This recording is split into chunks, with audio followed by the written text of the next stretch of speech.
name is Malik Sampson, and I'm an associate marriage and family therapist at HearYou.org. And I'm here today in partnership with Brother Be Well to talk to you about the topic of PTSD.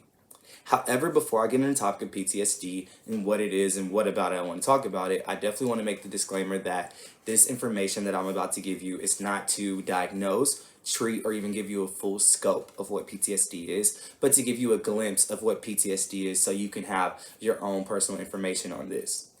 And before I get started telling you about PTSD, I just wanted to say that if anyone is experiencing any thoughts of self-harm or suicidality, please reach out to 911, your local crisis center, and or text the word help to 741-741. This is the crisis hotline. And now that I've let you guys know that information, I want to go into what is PTSD. So, PTSD is a mental health condition that is triggered by a traumatic experience. And that traumatic experience can look very different person to person. But there's several different things that can take place to cause PTSD.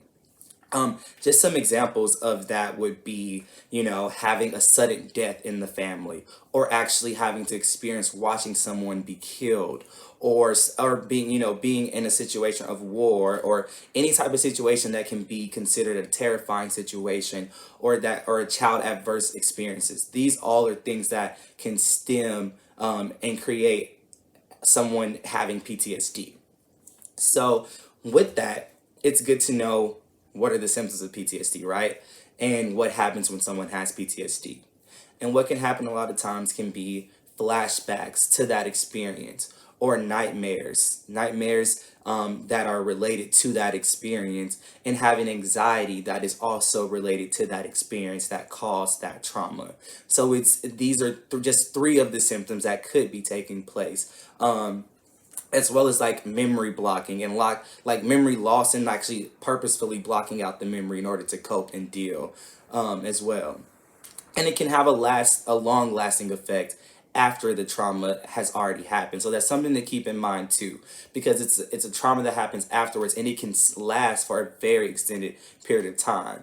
And with that, something else that happens is you avoid the space, and you avoid things that remind you of those traumas. And that's something to also be mindful of. If you're noticing that someone went through an experience and they're avoiding certain places and certain things that are going to remind them of that, those are also signs and symptoms of PTSD.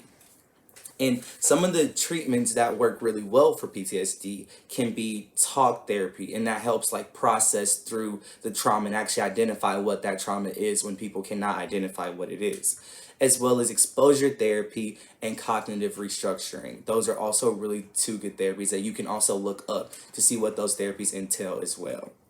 So I really hope you guys enjoyed this brief information on PTSD, and thank you so much for watching this video. Again, my name is Malik Sampson, and as always, brother, be well.